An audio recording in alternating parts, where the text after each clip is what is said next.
कैसे आप सभी? उम्मीद करती हूँ कि आप लोग की प्रिपरेशन अच्छी चल रही होगी। तो फ्रेंड्स, जैसा कि हमने कुछ क्वेश्चन देखा था और कुछ क्वेश्चन रिमेनिंग है जो थ्योरेटिकल है, थोड़ा डेटाबेस है, तो आप लोगों को याद रखना पड़ेगा। तो आज का क्वेश्चन आप लोगों के फर्स्ट क्वेश्चन स्क्रीन में अपीयर हो रहा होगा, इंडक्शन मोटर का क्वेश्चन है। इसके रिगार्डिंग कुछ एक्सप्लेनेशन मैंने आप लोगों को पिछले सेशन में भी दिया था, तो कुछ रिगार्डिंग सेम ही है। क्वेश्चन को रीड कर लेते हैं और देखिए, इसमें ज्यादा कुछ समझने के लिए नहीं है। फर्स्ट क्वेश्चन बोल रहा है, if an induction motor is to be run on unbalanced supply then it should be option A lower load, option B higher load, option C low speed and option D higher speed. तो इसका explanation मैंने आप लोगों को दिया हुआ था, आप याद करिए। जब इंडक्शन मोटर के बारे में मैंने बताया था सिंगल फेसिंग का, तो सिंगल फेसिंग क्या होता है, जहां पर एक फेस जो है वो एक्सीडेंटली डिस्कनेक्ट हो जाता है तो रिमेनिंग 2 फेस में चलता रहता है। तो अनबैलेंस्ड की कंडीशन हो जाती है।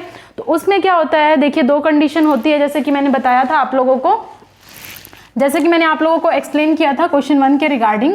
ये है कि अगर आप लोगों को उसको कंटिन्यू रखना है, रन कराना है इंडक्शन मोटर को, तो 50%, हाफ या फिर उससे भी लेस स्पीड पे, लेस लोड पे रन कराना पड़ेगा, ठीक है, तब जाके वो कंटिन्यू रहेगा रन होना। और अगर कई बार बच्चे सोचते हैं, कंफ्यूजन हो जाता है कि वो किस कंडीशन में रुकेगा। तो अगर हायर लोड पे चला दिए, मान लीजिए एट हायर लोड पे हम चला रहे हैं, तो फिर वो स्टॉप हो जाएगा, इट विल स्टॉप, ठीक है, स्टॉप हो जाएगा। तो इसीलिए इसको हम लोअर लोड पे चलाएंगे। ओके, समझ में आया? तो इसको आप नोट कर लीजिए और इस तरीके से आप याद रख सकते हैं। क्वेश्चन 1 का एक्सप्लेनेशन बस इतना ही था, ज़्यादा नहीं है। अब आप लोगों की स्क्रीन में बच्चा क्वेश्चन 2 अपीयर होगा, फटाफट देख लीजिए क्या है। तो ये एप्लीकेशन बेस्ड क्वेश्चन है। क्वेश्चन 2 बोल रहा है, for ceiling fans generally the single phase induction motor is used is, मतलब जो हमारा घरों में सीलिंग फैन लगा रहता है उसमें कौन सा मोटर लगता है। तो आपका ऑप्शन क्या है, A option capacitor start, option B split phase, option C permanent capacitor, option D capacitor start and run type. तो इसका आंसर बहुत ही सिंपल है, ए ऑप्शन इसका करेक्ट है, कैपेसिटर स्टार्ट मोटर, ठीक है। तो इसका मैं आप लोगों को थोड़ा सा डायग्राम करके बताने वाली हूँ, डायग्राम ड्रॉ करके। सेकंड के लिए हमने क्या कहा, हमारा आंसर ए है कैपेसिटर, हमारा आंसर क्या है, ए है capacitor, capacitor start induction motor. तो ये क्या होता है, जो हमारा कैपेसिटर हम देते हैं सिंगल फेज को स्टार्ट करने के लिए, क्योंकि एक single phase induction motor self starting नहीं होता है, तो उसको स्टार्टिंग करने के लिए बहुत सारे ऐसे तरीके होते हैं। तो उनमें से ये भी एक तरीका है कैपेसिटर स्टार्ट। तो यहाँ पर ये ध्यान रखिएगा कि कैपेसिटर हम पावर फैक्टर वगैरह के लिए नहीं, मेनली हम क्या कर रहे हैं, मेनली स्टार्ट करने के लिए कर रहे हैं, ठीक है। तो ये हम क्या कर रहे हैं, ये हमारा सिंगल फेज सप्लाई है, सिंगल फेज हमारा क्या है, सप्लाई है, और हमारा ये है मेन वाइंडिंग, ठीक है, ये हमारा क्या है, मेन वाइंडिंग है। तो जिसमें से करंट हम कहेंगे IM आ रहा है, ये हमारा टोटल करंट था, ये हमारा XM था, ये हमारा RM था। ये हो गया मेन वाइंडिंग का, क्योंकि 2 वाइंडिंग होते हैं हमें पता है। और एक हमारा स्विच लगा रहेगा जिसे हम कहते हैं सेंट्रीफ्यूगल स्विच, ठीक है। ये हमारा क्या हो जाएगा, ये हमारा हो जाएगा रोटर। ओके, किसी को डाउट नहीं होना चाहिए। और ये हमारा क्या है, ये हमारा ऑक्सिलरी वाइंडिंग है। तो इस ऑक्सिलरी के लिए हम क्या बोल रहे हैं, इसको RA बोल रहे हैं और इसको XA बोल रहे हैं, और इससे जो करंट हमारा फ्लो होगा वो हमारा क्या हो जाएगा, IA। और ये हमारा क्या है, सेंट्रीफ्यूगल स्विच है, सेंट्रीफ्यूगल क्या है, स्विच है। और ये हमारा क्या है, स्टार्टिंग कैपेसिटर CS है। तो इसमें से आप लोगों को कौन कौन सा क्वेश्चन पूछ सकता है, ये जरा ध्यान दीजिएगा। हमेशा मेन वाइंडिंग और ऑक्सिलरी वाइंडिंग कैसे कनेक्टेड है, पैरेलल में कनेक्टेड है, ठीक है। फर्स्ट पॉइंट तो ये हुआ। सेकंड, सेंट्रीफ्यूगल स्विच कैसे कनेक्टेड है, तो सेंट्रीफ्यूगल स्विच कैसे सीरीज में ऑक्सिलरी के कनेक्टेड है। और हमारा स्टार्टिंग जो कैपेसिटर है वो भी कैसे कनेक्टेड है, series of with the auxiliary winding. तो ऑक्सिलरी वाइंडिंग के साथ में हमारा ये स्विच और ये हमारा कैपेसिटर कनेक्टेड है, ठीक है। और जैसे ही 75% को अचीव कर लेता है स्पीड को, ये स्विच को हम क्या करते हैं, स्विच को हम डिस्कनेक्ट कर देते हैं, ठीक है। तो ये कुछ इसका डायग्राम है, ये डायग्राम ये सब हम यूज करते हैं किसमें, हमारे सीलिंग फैन में। ओके, समझ में आया? तो बस इसमें इतना ही एक्सप्लेनेशन, ज़्यादा कुछ नहीं है, क्योंकि एप्लीकेशन बेस्ड बच्चा आप लोगों को याद रखना होता है। और हम डायरेक्शन कैसे रिवर्स कर सकते हैं, बाय इधर मेन वाइंडिंग और ऑक्सिलरी वाइंडिंग। अब आ जाते हैं, आपके सामने थर्ड क्वेश्चन अपीयर हो रहा होगा। थर्ड क्वेश्चन बोल रहा है, lock the rotor current of a shaded pole motor with respect to full load current is, यानी कि यहाँ पर लॉक्ड रोटर करंट जो है शेडेड पोल का, उसके बारे में बात कर रहे हैं। तो ऑप्शन ए बोल रहा है इक्वल, ऑप्शन बी बोल रहा है लेस, ऑप्शन सी बोल रहा है slightly more and option D बोल रहा है सेवरल मोर टाइम्स।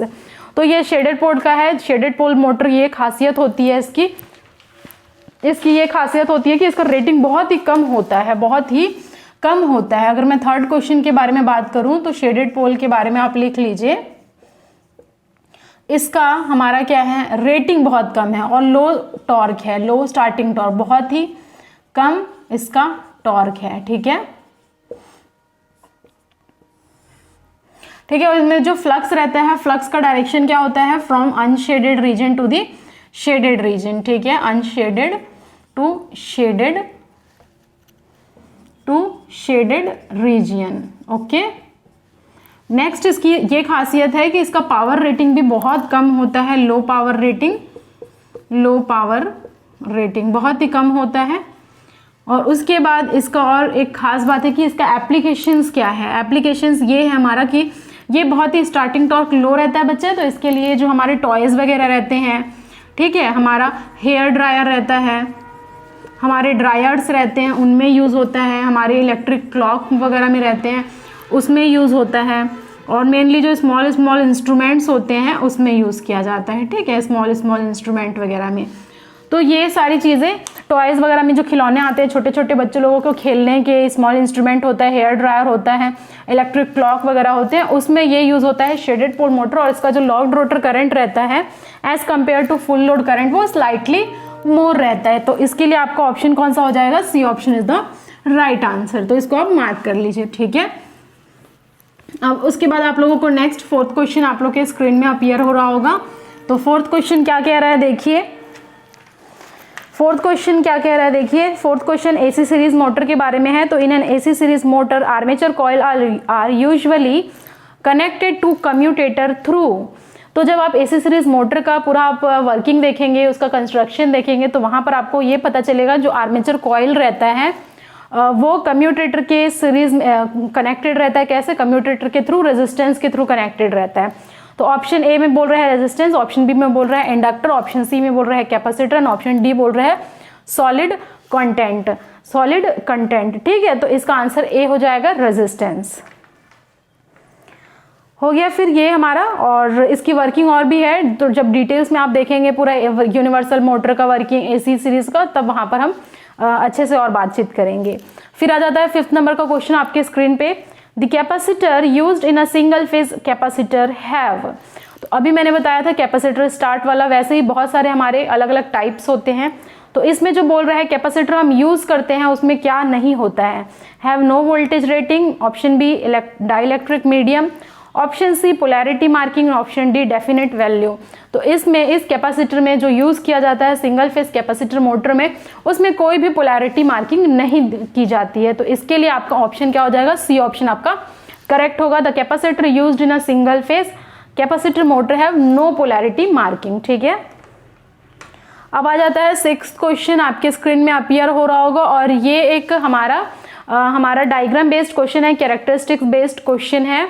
तो जैसे कि आप देखेंगे ऑप्शन है DC series motor, option B AC series motor, option C shunt motor, option D capacitor start and run single phase motor. तो जब ये कैरेक्टरिस्टिक्स आप एक एक मोटर्स का देखेंगे तब आप लोगों को वहां पर और अच्छे से समझ में आएगा। हाल फिलहाल के लिए आप ये समझिए कि ये जो हमारा कैरेक्टरिस्टिक्स दिख रहा है हाइपरबोला टाइप से, और इसमें बीच में जो ऑपरेटिंग रीजन दिख रहा है, तो इस तरीके से हमारा जो स्पीड वर्सेस आईए कैरेक्टरिस्टिक्स होता है वो एसी सीरीज मोटर का होता है। तो प्लीज इसे आप मार्क कर लीजिए। और यूनिवर्सल मोटर के बारे में मैंने पिछले सेशन में ही आप लोगों से अच्छे तरीके से बात किया था। ओके, समझ में आया आप सभी लोगों को। फिर सेवेंथ आता है, तो ये देखिए ये स्पेशल टाइप का मोटर है, कैरेज मोटर जिसे कहते हैं। तो सेवेंथ क्वेश्चन आप लोग रीड करिए। A carriage motor can run on, option A 0 slip, option B positive slip, option C negative slip, option D 0 positive और नेगेटिव स्लिप। तो ये स्पेशल मोटर के अंदर हम बहुत सारे मोटर पढ़ते हैं, stepper motor, hysteresis motor, reluctance motor, shaded pole motor, carriage motor. तो ये सारे स्पेशल मोटर, और एक ना एक क्वेश्चन आप लोग के हर एक एग्जाम में जरूर पूछा जाता है। तो कैरेज मोटर बच्चा क्या होता है, ये एक इंडक्शन टाइप का ही मोटर है, इंडक्शन मोटर ही है, लेकिन इसमें एक बिल्ट इन स्लिप सेटिंग होता है, स्लिप को सेट कर सकते हैं और वो तीनों स्लिप पे ही वर्क करता है, ठीक है। एक स्लिप रेगुलेटरी सिस्टम इसमें होता है। स्लिप, क्योंकि आपको पता है इंडक्शन मोटर में भी फेनोमेना होता है स्लिप का, तो यहाँ पर तीनों ही स्लिप अचीव कर सकते हैं, 0 पॉजिटिव एंड नेगेटिव स्लिप, यानी कि speed above than the synchronous speed, below than the synchronous speed, and हम एज अ सिंक्रोनस मोटर भी चला सकते हैं इस मोटर को। तो इसके लिए आपका ऑप्शन कौन सा हो जाएगा, डी ऑप्शन हो जाएगा। बाकी जब आप इसका पूरा वर्किंग पढ़ेंगे डिटेल्स में तब आप लोगों को इसके एक्चुअल अच्छे से समझ में आएगा, ठीक है। फिर आ जाता है आपका यहाँ 8th नंबर का क्वेश्चन। ये हमारा है हाइड्रो इलेक्ट्रिक पावर प्लांट से। क्वेश्चन बोल रहा है, देखिए the annual depreciation of a hydro power plant is about. तो यहाँ पर 4 ऑप्शन दिया गया है आप लोगों के सामने। तो देखिए डेप्रिसिएशन का मतलब क्या होता है, डेप्रिसिएशन मतलब किसी चीज की वैल्यू कम होना। तो अगर मैं पावर प्लांट के टर्म में बच्चा बोलूं तो जो पावर प्लांट में इक्विपमेंट्स लगे रहते हैं, हमारे जो और भी डिवाइसेस इक्विपमेंट्स लगे रहते हैं, उनकी वैल्यू कांस्टेंट यूज के साथ कैसी होती है, मतलब जैसे जैसे यूज करते हैं कुछ ना कुछ उसकी वैल्यूज कम होती जाएगी इक्विपमेंट वगैरह की, तो उसको कहते हैं हम लोग डेप्रिसिएशन। और अगर हम एनुअली बात करेंगे तो उसको कहते हैं हम एनुअल डेप्रिसिएशन, पूरे साल भर में कॉन्स्टेंटली यूज करते हैं। तो हाइड्रो इलेक्ट्रिक पावर प्लांट क्या होता है, देखिए जो आपको पता ही होगा डैम के आसपास में ये प्लांट बनाया जाता है ताकि वाटर का इजिली सप्लाई हो सके। तो इसका क्या होता है, रनिंग, देखिए जो चार्ज होता है वो कम होता है, रनिंग चार्ज कम होता है। रनिंग चार्ज का मतलब क्या है, क्योंकि वाटर इजीली अवेलेबल है तो डेली रन करने के लिए इतनी ज़्यादा रिक्वायरमेंट नहीं है, लेकिन इसकी कैपिटल कॉस्ट बहुत हाई होती है हाइड्रो पावर प्लांट की। अब आप सोच रहे होंगे कि मैम हाइड्रो पावर प्लांट की कैपिटल कॉस्ट कैसे हाई हुई। तो देखिए जो इनिशियल कैपिटल कॉस्ट होता है, मतलब जो लागत होती है पूरे प्लांट को बनने के लिए, वो ज़्यादा होती है क्योंकि डैम वगैरह कंस्ट्रक्शन काफ़ी कॉस्टली हो जाता है, इसलिए इसकी कैपिटल कॉस्ट हाई होती है, रनिंग कॉस्ट कम होता है, ठीक है, समझ में आया। और इसका जो एनुअल डेप्रिसिएशन है आपका ऑप्शन ए करेक्ट है इसके लिए। ये डेटा बेस्ड क्वेश्चन है, 0.5 से लेके 1.5% डेप्रिसिएशन, मतलब कम है काफ़ी। फिर आ जाता है हमारा 9th नंबर का क्वेश्चन, आपके स्क्रीन में अपीयर हो रहा होगा, और ये गैस टरबाइन का क्वेश्चन है। तो पूछ रहा है capital cost of a gas turbine plant is dash that of a steam power plant of same capacity. Option A same, option B less, option C more, option D irrelevant. तो इसका मतलब ये बोल रहा है कि जो गैस हमारा टरबाइन पावर प्लांट है, गैस टरबाइन का मतलब ये है जो बिजली प्रोड्यूस करने के लिए, इलेक्ट्रिकल एनर्जी जनरेट करने के लिए हमारा जो प्राइम मूवर की तरह काम करता है वो कौन करता है, गैस टरबाइन कहता है, इसलिए इसका नाम है गैस टरबाइन पावर प्लांट, ठीक है। समझ में आया आप सभी लोगों को। अब इसमें क्या होता है, देखिए इसका जो हमारा कैपिटल कॉस्ट रहता है गैस टरबाइन का, वो as compare to steam power plant कम होता है। स्टीम पावर प्लांट का मतलब जो थर्मल पावर प्लांट हो, जो कोयले वगैरह से जनरेट करते हैं, उसको कहते हैं। तो आपको उसमें पता है, जब उसका कंस्ट्रक्शन आप बच्चा पढ़े होंगे, तो जो स्टीम पावर प्लांट है उसमें बॉयलर्स होते हैं, उसमें बड़े बड़े डिवाइसेस बॉयलर्स होते हैं, इकोनोमाइजर और बहुत सारे अरेंजमेंट होते हैं, तो इसकी वजह से उसका कैपिटल कॉस्ट बढ़ जाता है। लेकिन अगर एज कंपेयर टू हम गैस टरबाइन कहें तो गैस टरबाइन का थोड़ा सा कम रहेगा। तो इसके लिए आपका ऑप्शन बी करेक्ट होगा। नेक्स्ट 10th नंबर का क्वेश्चन है, देखिए 10th नंबर का क्वेश्चन आपके स्क्रीन में अपीयर हो रहा होगा। Depreciation charges are high in case of. तो डेप्रिसिएशन चार्जेस यहाँ बोल रहे हैं किसके केस में सबसे ज्यादा होगा। तो यहाँ पर 4 ऑप्शन गिवन है, thermal power plant, diesel power plant, option C hydro electric power plant, option D wind power plant.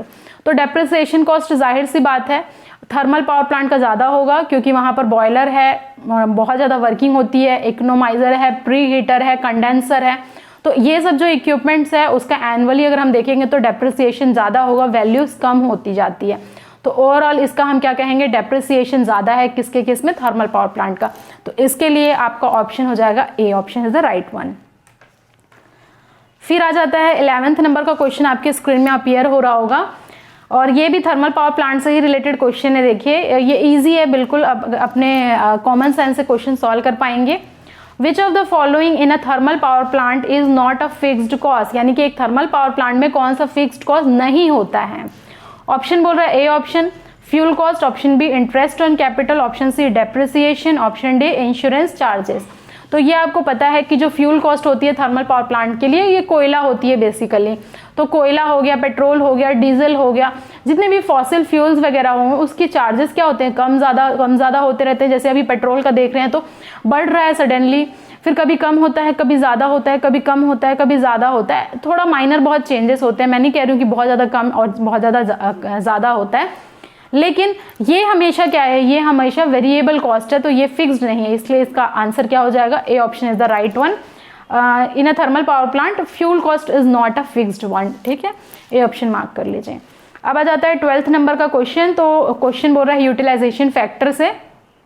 तो जितने भी फैक्टर्स थे मैंने आप लोगों को एक्सप्लेन किया था, demand factor, load factor, diversity factor, plant capacity factor, तो एक आप लोगों का बच गया है यूटिलाइजेशन फैक्टर। क्वेश्चन बोल रहा है देखिए, a low utilization factor for a plant indicate that the plant is, option A used for standby purpose, option B under maintenance, option C used for base load peak only, option D used for load as well as peak load as well as base load. तो इसका देख लीजिए, मैं आप लोगों को formula है वो दे देती हूँ। 12th नंबर क्वेश्चन के लिए यूटिलाइजेशन जो हमारा फैक्टर होता है वो होता है डेफिनेशन मैक्सिमम डिमांड अपॉन में rated plant capacity, rated plant capacity, ठीक है, समझ में आया। इसको हम लोड भी कहते हैं या फिर मैक्सिमम डिमांड को हम पीक लोड भी कहते हैं। तो ये सब टर्मिनोलॉजी है, इसको आप प्लीज़ ध्यान में रखिएगा। अब ये बोल रहा है कि लो यूटिलाइजेशन फैक्टर है, इसका मतलब ये है कि हम जो भी है जो प्लांट को स्टैंड बाई में रखा गया है, स्टैंड बाई का मतलब ये है कि जब ज़रूरत हो, इमरजेंसी किसी सिस्टम में या फिर कभी ज़रूरत हो, अगर मेंटेनेंस कर रहे हैं उस केस में स्टैंड बाई पे बहुत सारे हमारे प्लांट रखे रहते हैं, तो इसलिए हम ये करेंगे। इसको कह सकते हैं low utilization factors, that means the plant is under the standby purpose, ठीक है। तो इसके लिए आंसर क्या हो जाएगा, A option is the right answer. तो ये आप मार्क कर लीजिए, ये आप मार्क कर लीजिए और इसका डेफिनेशन आप जरूर मार्क करिएगा। समझ में आया। अब आ जाते हैं हमारे 13 नंबर के क्वेश्चन में। तो ये बहुत ही इजी क्वेश्चन है, ये सारे क्वेश्चन आप अपने लॉजिक से सॉल्व कर पाएंगे। क्वेश्चन बोल रहा है for a consumer the most economical power factor is generally, consumer point of view से बोल रहा है। सबसे पहले तो ये सोचिए, ऑप्शन ए बोल रहे हैं 0.5 lagging, option B 0.95 lagging, option C 0.4 leading and option D 0.75 leading. तो देखिए बेसिकली हमारा अगर हम देखेंगे एज अ कंज्यूमर, तो बहुत सारे जो हमारे डिवाइसेज होते हैं या फिर इंडस्ट्रीज वगैरह में यूज होता है वो इंडक्शन मोटर वगैरह होता है और लैगिंग लोड रहता है, ठीक है। तो लैगिंग लोड के लिए हमारा पावर फैक्टर तो लैगिंग होगा। और वो कौन सा लैगिंग, पावर फैक्टर क्या होना चाहिए, ज़्यादा से ज़्यादा अप्रॉक्सीमेटली यूनिटी के बराबर होना चाहिए। देखिए equal to unity most of the time नहीं होता है, रेजिस्टिव लोड के लिए होता है, लेकिन अगर मोस्ट इकोनॉमिकल बोले तो 0.95 होता है। और आप ये भी सुने होंगे कि पावर फैक्टर कम होने की वजह से जो हमारे इंडस्ट्रीज होते हैं उसमें पेनल्टी लगाई जाती है, ठीक है। और पावर फैक्टर को इम्प्रूव करने के लिए फिर कैपेसिटर्स वगैरह की यूज़ की जाती है, सिंक्रोनस कंडेंसर की यूज़ की जाती है। तो इसलिए जो मोस्ट इकोनॉमिकल पावर फैक्टर है वो आपका ऑप्शन बी है 0.95 लैगिंग। तो प्लीज़ इसे आप मार्क कर लीजिए। अब बोल रहा है हमारा 14 नंबर का question, the colour of neutral 3 core flexible cable is. तो जब आप केबल्स पूरा पढ़ेंगे वहां पर हम पढ़ते हैं 3 core cable, 2 core cable, 4 core cable, बहुत सारे होते हैं, बेल्टेड होते हैं और स्क्रीन्ड होते हैं, तो वो टाइप्स होता है। तो इसमें जो आपका 3 कोर फ्लेक्सिबल केबल है उसमें जो न्यूट्रल है वो ब्लू कलर का होता है। तो ऑप्शन ए मार्क कर लीजिए, option A blue, option B brown, option C red, option D black. तो वैसे आपके जो यूपी RVUNL में क्वेश्चन में आंसर दिया हुआ था वो ब्लू ऑप्शन ए दिया हुआ था, ठीक है। तो इस बार एक बार आप इसे जरूर चेक करके देखें। फिर आ जाता है 15th नंबर का क्वेश्चन, बच्चा आपके स्क्रीन में अपीयर हो रहा होगा। बोल रहा है ग्राउंड वायर से related, the use of ground wire is to. तो ग्राउंड वायर आप सबको पता है, हमारे इसके जो लाइन्स रहते हैं उसके ऊपर में लगा रहता है। Option A avoid overloading, option B provide support to the tower, option C give good regulation और option D connect circuit conductor to the earth plate. तो ग्राउंड वायर के बारे में आप लोगों को पता है कि ये लगा रहता है, जैसे हमारा ट्रांसमिशन लाइन वगैरह उसके ऊपर वाला जो रहता है वो ग्राउंड वायर रहता है। और वो मेनली क्या करता है, जो भी हमारा अर्थ कंडक्टर रहता है उसको ग्राउंड कर देता है, ठीक है, या फिर अर्थ प्लेट से कनेक्ट कर देता है, मेनली अर्थिंग वगैरह के लिए। तो ये आपको पता है, ये आपको मुझे समझाने की ज़्यादा ज़रूरत नहीं है। ऑप्शन डी देखिए, क्वेश्चन नंबर 16 बोल रहा है, क्वेश्चन नंबर 16 हमारा बोल रहा है solid grounding is adopted for the voltage be low. तो ऑप्शन ए बोल रहा है 100 वोल्ट, ऑप्शन बी बोल रहा है 200 वोल्ट, ऑप्शन सी बोल रहा है 400 वोल्ट, ऑप्शन डी बोल रहा है 600 वोल्ट।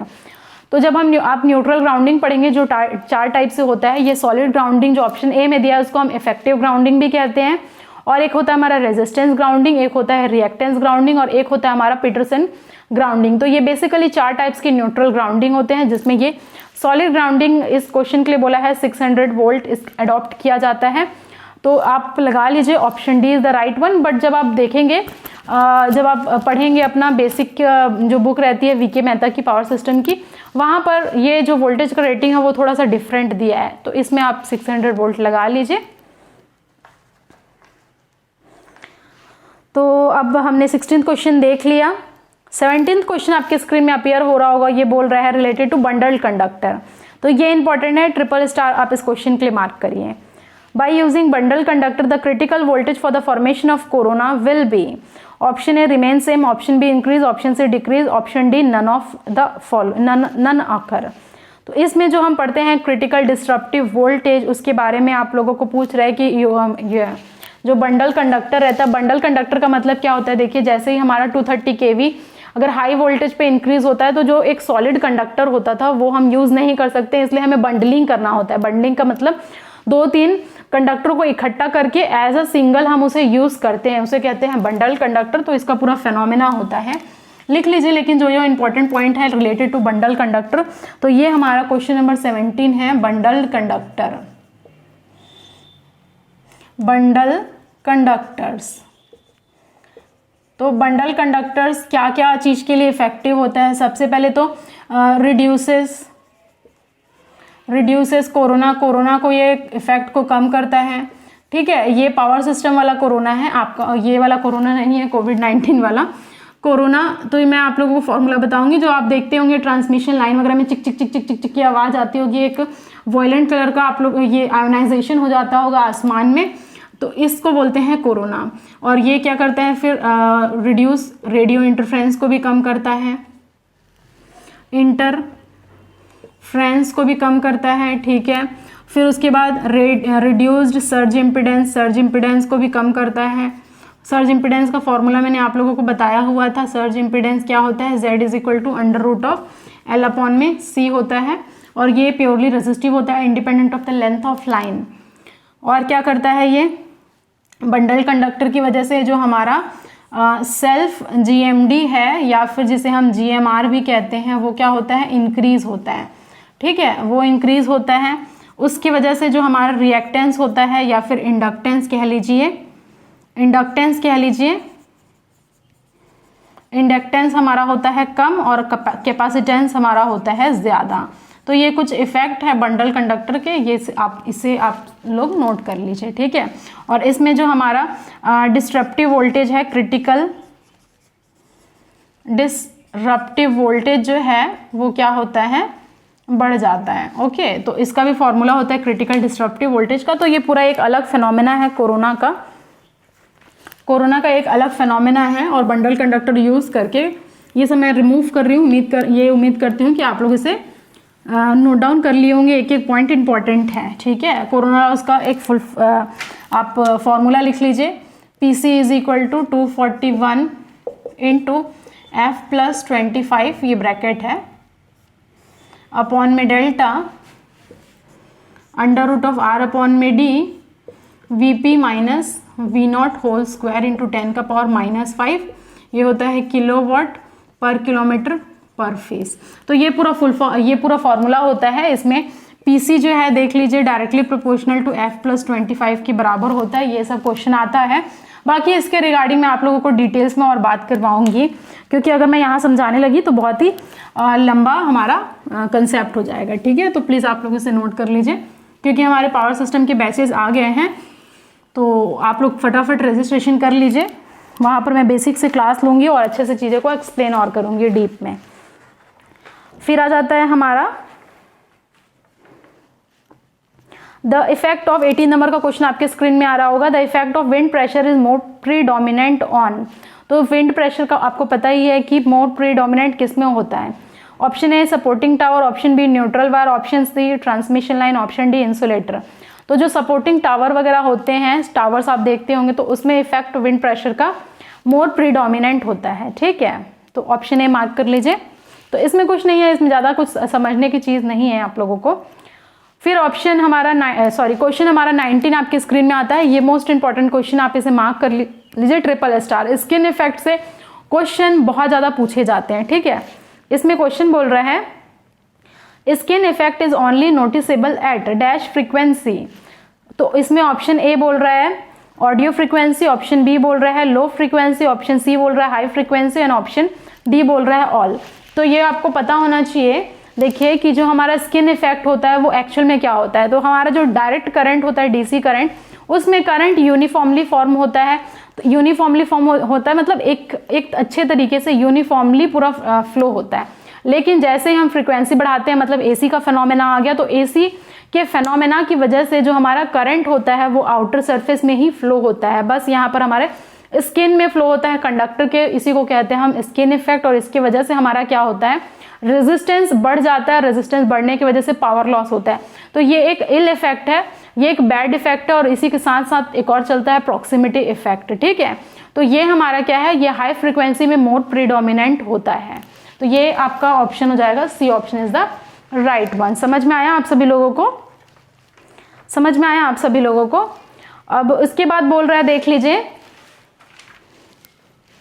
इसके बाद आप लोगों को क्वेश्चन क्या बोल रहा है। देखिए क्वेश्चन हम लोगों का जो 20th क्वेश्चन है, क्वेश्चन बोल रहा है एसी 20th क्वेश्चन नंबर आपके स्क्रीन में अपीयर हो रहा होगा।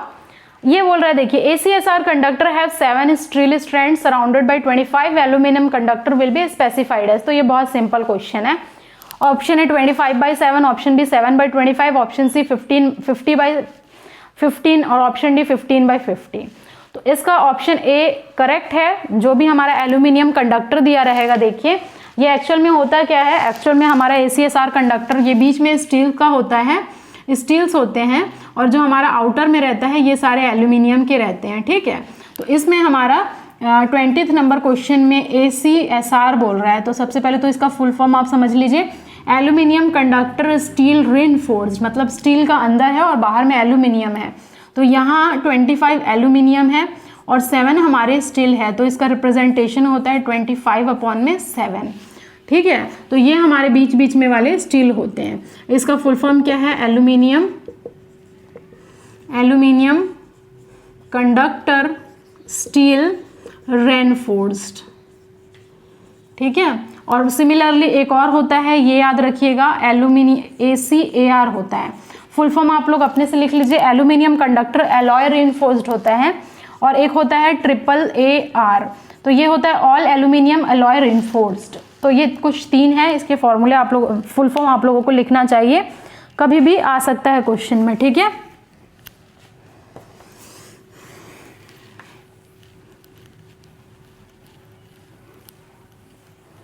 ओके, समझ में आया? तो प्लीज आप लोग इसे नोट डाउन कर लीजिए। फिर आ जाता है आपका नेक्स्ट क्वेश्चन, 21 नंबर का क्वेश्चन आपके स्क्रीन में अपीयर हो रहा होगा बच्चे। अब ये क्या है, सर्किट ब्रेकर का क्वेश्चन है। तो सर्किट ब्रेकर आप लोग को पता ही है क्या होता है।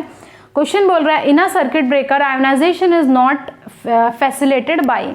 तो ये पूरी वर्किंग है सर्किट ब्रेकर का। उसमें 2 कॉन्टैक्ट होते हैं, फिक्स्ड एंड मूविंग कॉन्टैक्ट्स होते हैं, आयोनाइजेशन का फिनोमेना भी होता है। तो फिलहाल के लिए ये क्वेश्चन आया हुआ है, तो इसका आंसर हम देख लेते हैं। ऑप्शन ए हो जाएगा material of contact, option B हो जाएगा increase of mean path, option C increase of field strength, option D high temperature of surrounding medium. तो आयोनाइजेशन जो है वो मटेरियल ऑफ कॉन्टैक्ट पे बिल्कुल भी फैसिलिटी डिपेंड नहीं करता है। ठीक है, तो इसके लिए आंसर क्या हो जाएगा, A option is the right one. फिर आता है 22वें नंबर का question, 22 question, outdoor switch gear is generally used for the voltage beyond.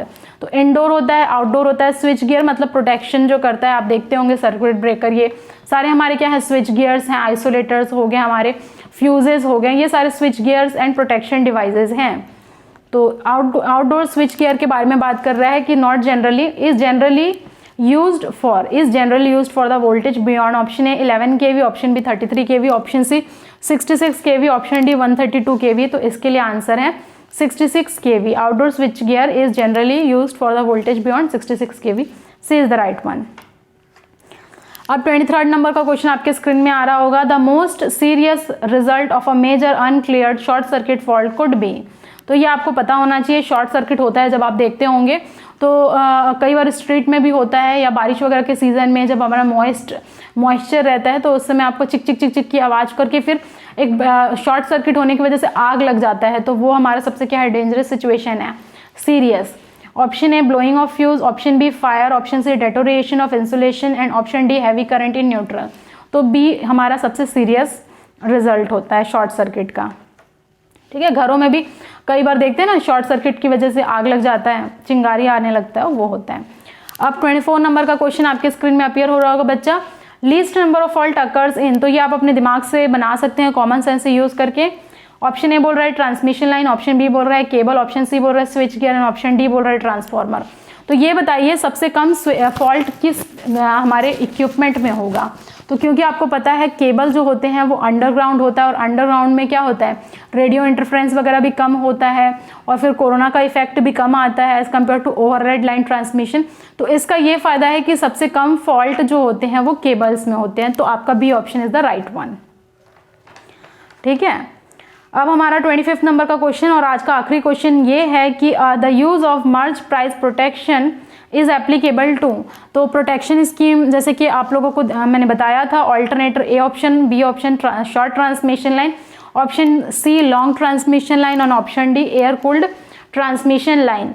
तो देखिए शॉर्ट ट्रांसमिशन लाइन के लिए तो मैंने बताया था रिएक्टेंस रिले यूज होता है, और फिर हमारे लॉन्ग ट्रांसमिशन के लिए मैंने बताया था मोह रिले यूज होता है, और यहाँ पर जो मर्ज प्राइस प्रोटेक्शन स्कीम बोल रहा है वो ऑल्टरनेटर के प्रोटेक्शन के लिए मेनली होता है।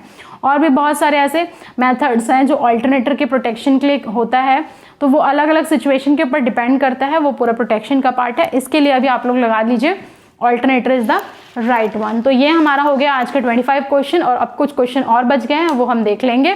तो बच्चा आप लोगों को अच्छा लग रहा है तो प्लीज़ अपने दोस्तों यारों के साथ शेयर कीजिए, और अगर किसी को पावर सिस्टम के रिक्वायरमेंट रिगार्डिंग है तो आप मुझे इन्फॉर्मेशन मुझसे गेन कर सकते हैं। तो थैंक यू वेरी मच, मिलते हैं हमारे नेक्स्ट सेशन में।